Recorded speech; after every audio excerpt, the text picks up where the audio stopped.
It's story time. Following up on my video on Gavin de Becker's book, The Gift of Fear, I have some stories from my own life and my own experience on how following my instincts got me out of trouble.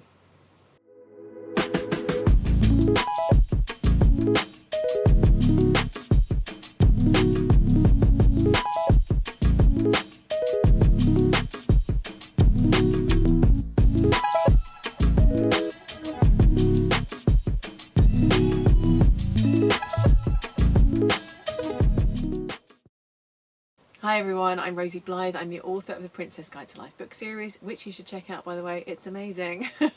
And on this channel we talk about everything from TV characters to royals to spirituality. And today I want to follow up on the video I made on The Gift of Fear, the book by Gavin de Becker. So if you haven't read the book, you can check out my sort of recap of it, but in a nutshell, it's all about following our instincts and not being afraid to be impolite, because it's okay to walk away from a situation that you think is dangerous, even if you think that might make you seem rude. And we all have this inbuilt system that tells us when we're in danger, but so much of the time we squash it down because we think, I shouldn't let this person know that I feel scared of them because that seems so rude. They're probably a perfectly nice person. All that kind of stuff that we tell ourselves. And Gavin de Becker makes the point that no animal in the wild is ever going to be like, oh, it's probably nothing. They're just going to run. They're just going to get themselves out of that situation. And I wanted to tell you a few stories from my own life because I think they all kind of demonstrate different points from the book.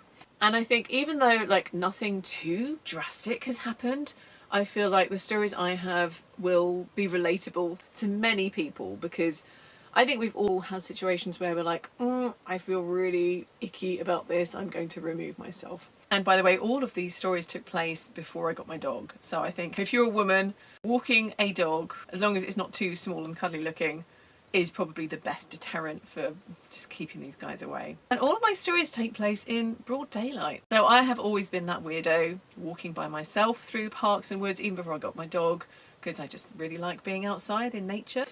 So, in no particular order.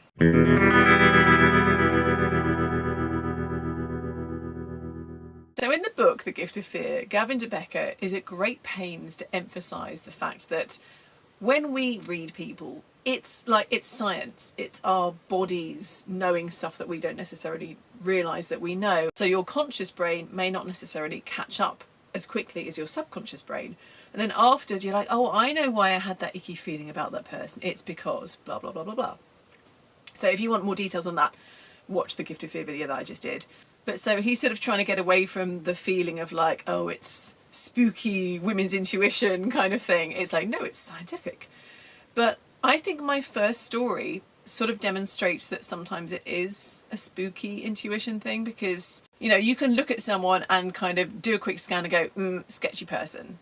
Because, you know, it sounds really judgmental and sometimes you might get it wrong. But a lot of the time you look at someone and you can make a pretty accurate idea of what they're going to be like, especially the more experienced you are, the more people that you meet, you sort of, it's all data, isn't it? It's all data for your computer system in your brain. But sometimes you can just have a feeling about someone when there isn't any outward expression for why you should feel icky about them. And my first story is this. And it is a very simple story. It's such a simple story. I was walking through the park, broad daylight. People were around. I was walking up the hill, and it's up like the main path. And I could just see in the distance there was this guy, and he was walking down the path. So we were gonna like pass each other pretty closely. And there wasn't anything creepy about him. It was in the distance, so like I couldn't even particularly see like details of his face or expressions or anything. But I remember I just thought, I don't want to walk past you. It was that simple. And so, if you imagine he's coming down, I'm coming up, I just went like this. Just walked diagonally off the path. And then, just as I was getting towards the edge of the park, I just glanced behind my shoulder. And this guy, he had turned back on himself. I turned diagonally. He also turned diagonally. So he was following me. And I just thought, isn't that interesting? There was nothing about him that suggested he was going to be a weirdo, but whatever made me think, don't want to walk past you, it was correct. So I just walked very fast out of the park into the street and rapidly made my way to where I lived at the time. So that is like the least drastic story you're ever going to hear. But I just thought it was so interesting because there are so many stories where people kind of go, oh, I looked at this person, I just had an icky, creepy feeling and I just knew he was dangerous. I didn't have any of that. I literally just thought, I don't want to walk past you. And something I should maybe just add is that I don't often feel like that. I don't generally feel socially anxious other than being an introvert. So it was unusual enough for me to listen to my instinct. And that was it. But something in me recognised something in him, I guess.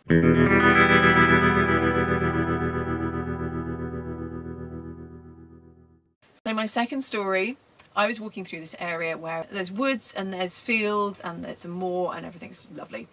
So I was walking through this sort of short, I want to use the word paddock, I guess that's like a very, very small field. And there were sort of hedges both sides, so you have to walk through this sort of like a bottleneck. And I was just walking through this green place. I was on the phone to a friend. I think it was like a Saturday morning, so I was just like having a chat to my friend while I was walking. And this guy came through the gap in the hedge as I was coming towards it. And I noticed him because you can imagine I'm walking kind of fairly straight. He comes in, but instead of walking straight, he kind of just veered towards me. And I just thought, that's a strange thing to do.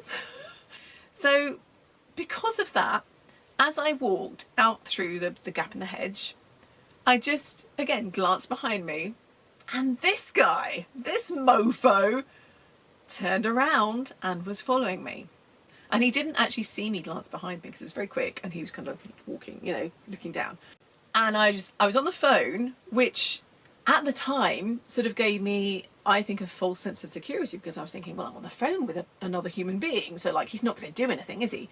But then afterwards I was thinking, I mean, this is being especially morbid, but if he was like a psychopath murderer, serial killer or whatever, he might like get off on doing something to me while someone's listening. Like, maybe I watch too many thrillers, but I feel like that's something a really nasty person would enjoy. So yeah, at the time I was thinking, no, I'm fine because I'm on the phone. But afterwards I was like, no, that wasn't actually any kind of safety for me. Also, I think being on the phone, just like wearing visible headphones, you're signalling that you may not be 100% aware of what's going on around you.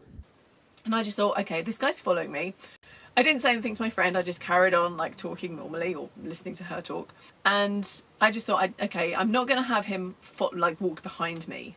So I stopped and I turned around so that I was facing where he was going to walk through the hedge, just where I'd walked from.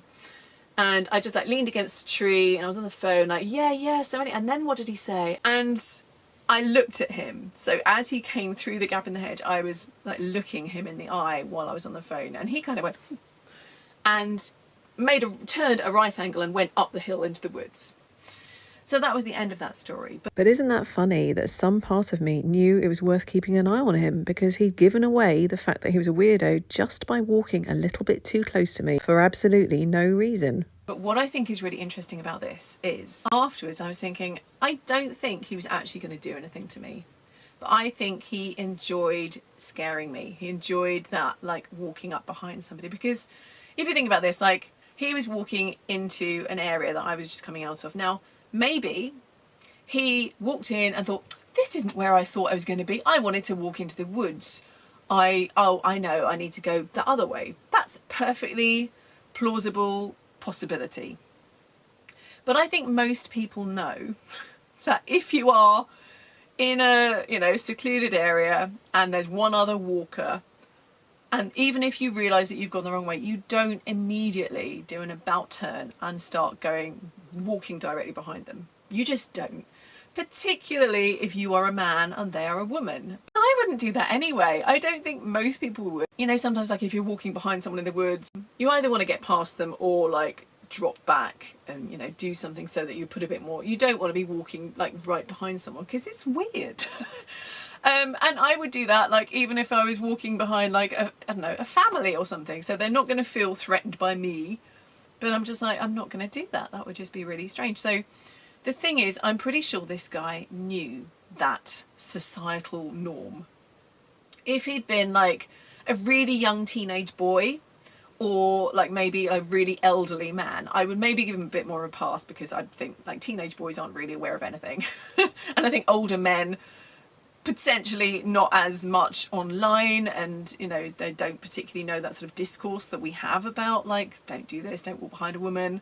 If you're walking behind a woman on the street at night, like, cross over so she doesn't feel that you're walking directly behind her. I don't think an elderly man would necessarily be privy to those kind of conversations, and they might just not think.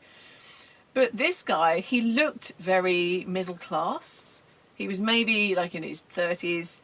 He looked intelligent. I know, can you judge that? I don't know, but you know, he didn't look like a thicko, you know. So I was like, I'm pretty sure he was aware that you don't just turn around and walk behind a woman when you're in like a nature reserve type place where there's no one else around. And I have actually had this before where I've been walking somewhere similar and there was a guy jogging, and he was jogging towards me, and he actually said, I'm just about to turn around, so please don't be scared or freak out when I come behind you. And I was like, thank you for letting me know. And it was actually really nice that he did that, and I wish more guys would do that, because I think they are getting to be a little bit more aware of how scary it is for women, and I think sometimes men don't realise that.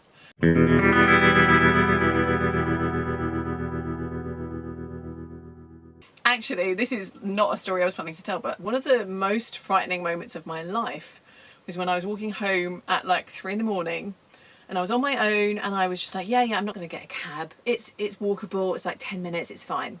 And there's this like little roundabout, you know, traffic roundabouts, if you don't have them in your country. I don't know if every country has them, near where I lived at the time. And it was a roundabout that had like a little small car park in the middle of it. And I was shortcutting through. Instead of walking around it, I was walking straight through. And there were these guys at a bus stop, and I heard a noise, like I heard voices. And I looked over, and one of them had got up and was I can't remember if he was running or walking fast towards me, and he was kind of like gesturing to his mate, like, come on, this way. And I was like, this is it. I'm going to be murdered, should we say. Other things could have happened too. And I just prayed for protection, walked really fast. And then I kind of, you know, after a few seconds or minutes, I realised that they weren't coming up behind me.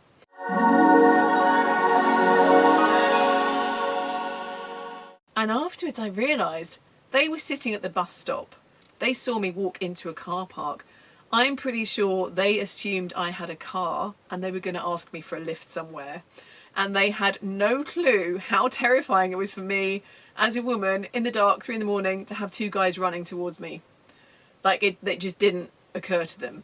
That's like the most charitable kind of thing I can come up with. So I think sometimes guys don't really have any clue what they're doing.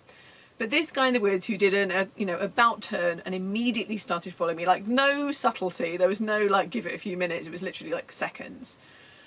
I'm pretty sure he knew what he was doing, and I think he did it intentionally. I don't think he was actually going to do anything to me. I think he just wanted me to think that.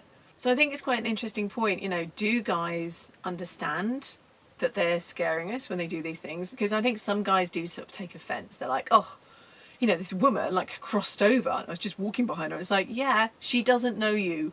Why would she trust that you're a good person if she doesn't know you at all? Like, she would be basing that trust that you're a good person on what experience of you? She doesn't have any. You're a stranger.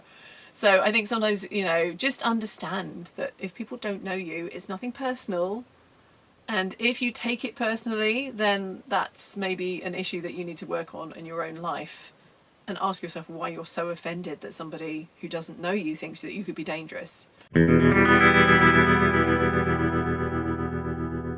And so my third story, this is like, it makes me laugh.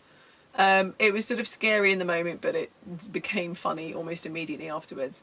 So again, broad daylight. I was walking along the canal, which is in a park. So it's like a nice place that people go for like family walks on a Sunday afternoon.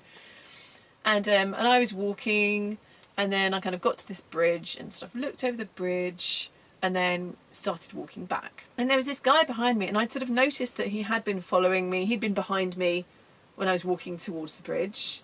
And then when I turned around, I was like, oh, he's walking behind me again.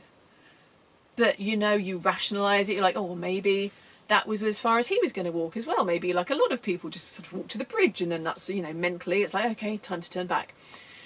And he started walking really close behind me.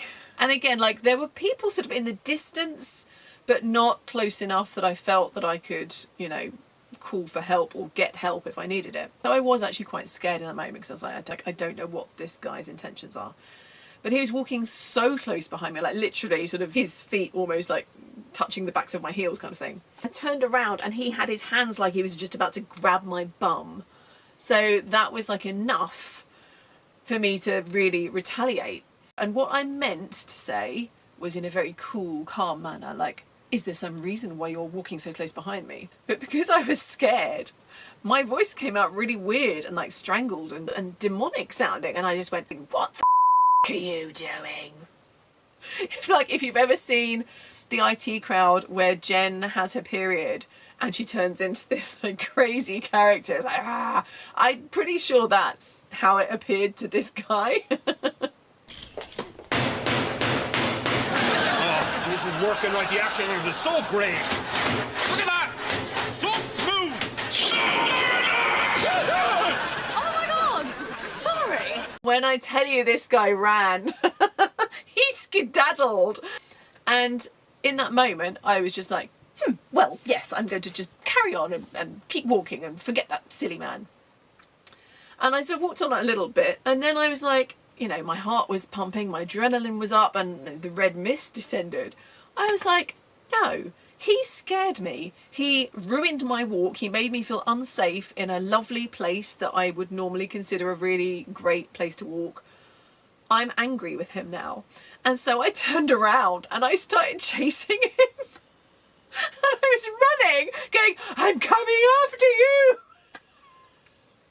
And I was just like, and he was like, he was still running. He was in the, like, there was no way that I was actually going to catch up with him, because he did have that head start, because I'd been like, no, I'm not going to do anything. And I was chasing him going, you coward, which he was.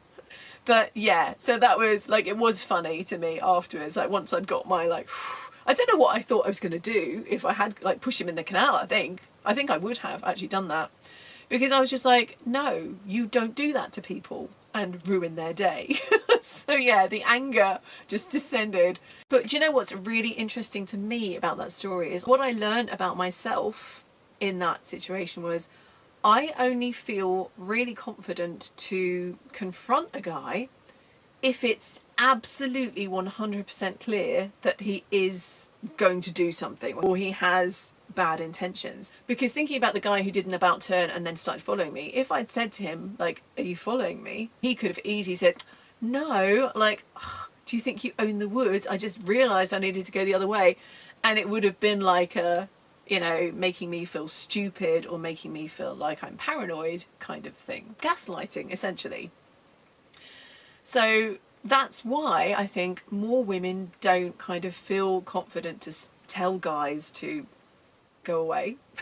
Let's use the polite language. Because we feel like, are they doing something? Like, maybe he was just going this way. Maybe he didn't realise how close he was walking behind me. Maybe this, maybe that. And we talk ourselves out of it. And look, possibly that guy is just innocently walking about and he's like, he's in his head. He's thinking about other stuff. He's not even really noticing that he's walking so close behind you.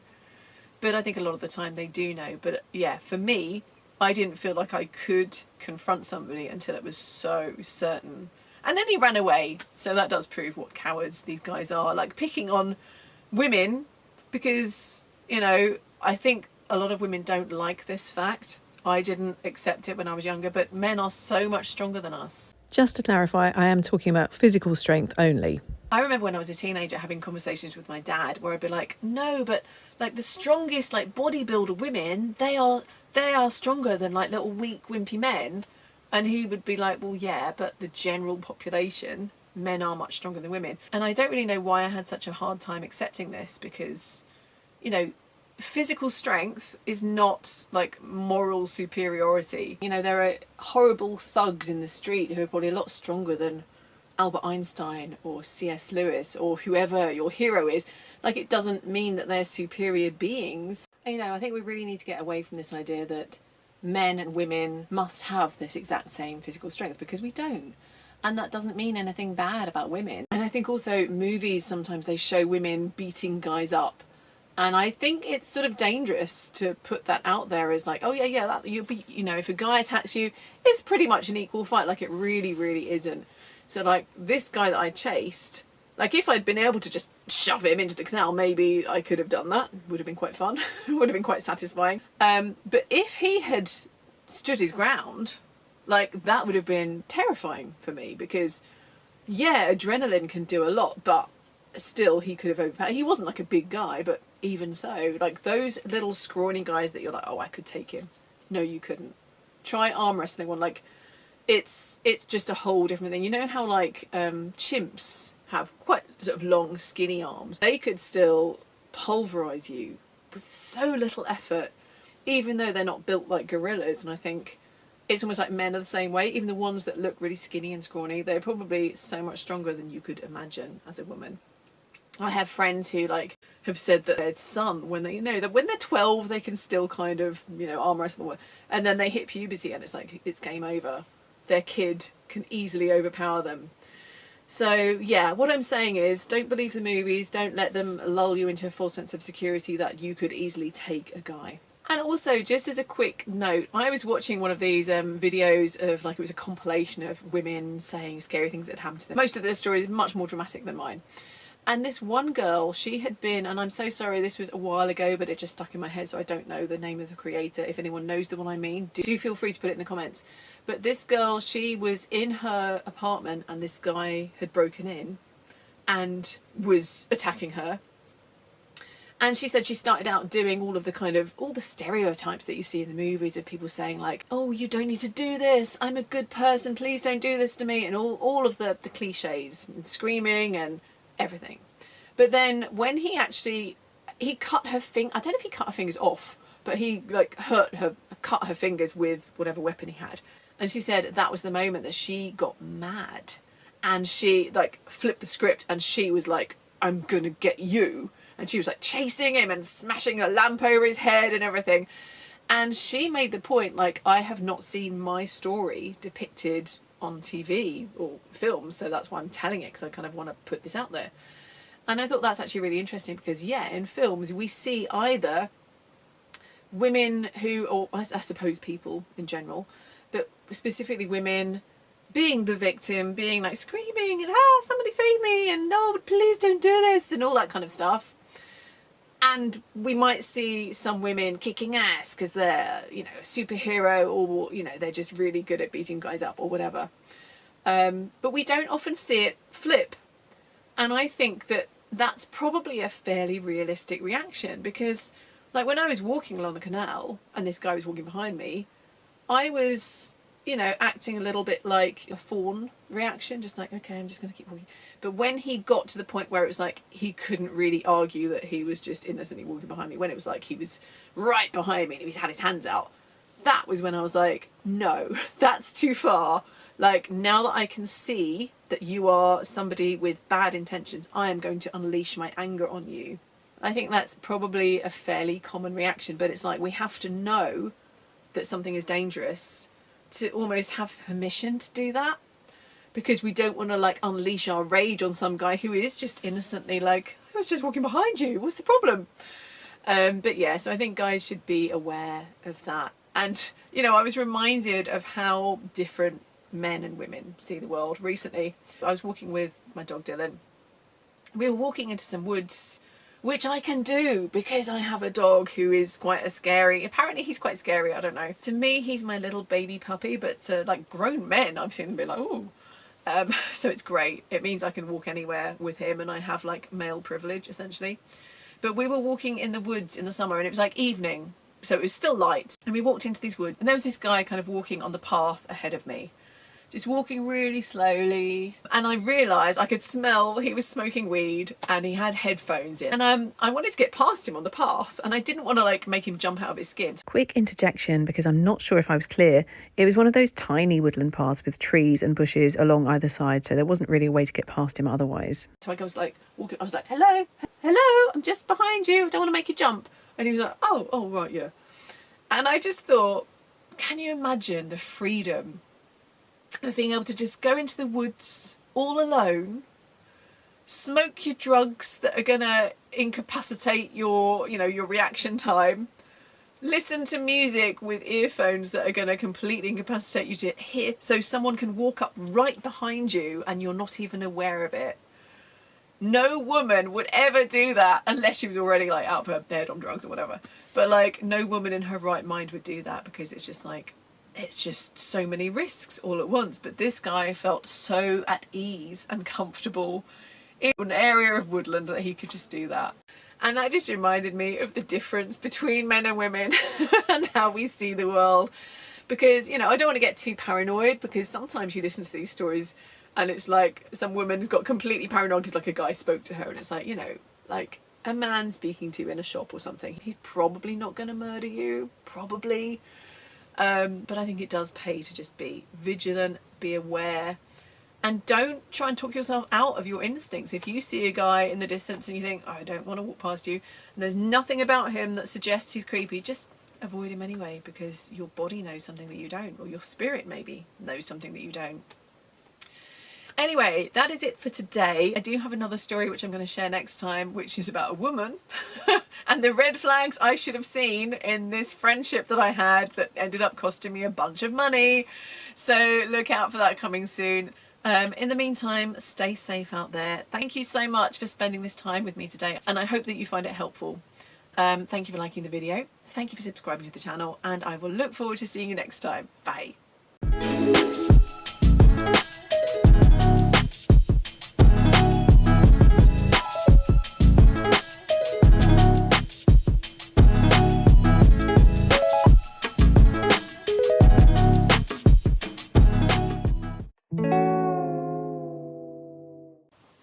Hi everyone, I'm Rosie Blythe. I'm the author of the... I've forgotten the name of it. Hi everyone, I'm Rosie Blythe. I'm the author of the Princess Guide to Life book series. Not this channel. I've got the giggles now.